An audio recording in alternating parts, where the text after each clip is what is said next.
नमस्कार दोस्तों, विदेश मंत्री एस जयशंकर ने रूस के साथ व्यापार को लेकर मजबूत करने की बात कही है। उन्होंने रूसी कंपनियों के साथ भारत में निवेश करने के लिए आमंत्रित किया है, जिसमें दोनों देशों के बीच आर्थिक रिश्ते और भी मजबूत हो सके। जयशंकर ने मेक इन इंडिया जैसी पहले उल्लेख करते हुए कहा कि भारत की तेजी से बढ़ती अर्थव्यवस्था रूसी कंपनियों के लिए सुनहरा अवसर है।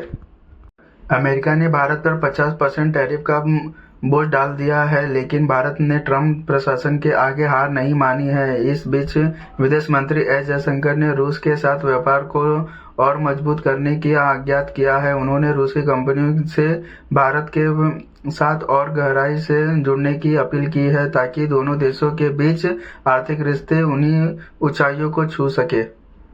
जयशंकर ने भारत की तेजी से बढ़ती अर्थव्यवस्था और मेक इन इंडिया जैसी पहले को जिक्र करते हुए कहा कि ये रूसी कंपनियों के लिए सुनहरा मौका है। उन्होंने भारत के विकास और सहरीकरण से पैदा होने वाली मांग को रूसी कारोबारियों के लिए देवता बताया है।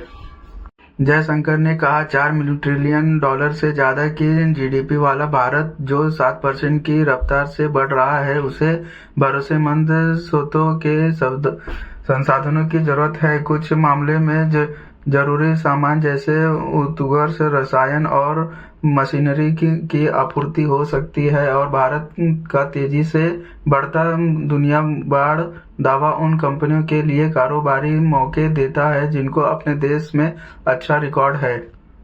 जयशंकर ने भारत और रूस के बीच मजबूत रिश्तों की तारीफ की, लेकिन व्यापार में कमियों को भी उजागर किया। उन्होंने कहा कि भारत और रूस ने बड़े देशों के बीच सबसे स्थिति रिश्तों को पोषित किया है। यह बात अब दुनिया मानती है, लेकिन इनका मतलब ये नहीं कि आर्थिक सहयोग उतना ही मजबूत है। हमारा व्यापार सीमित है और हाल तक व्यापार की मात्रा भी कम है।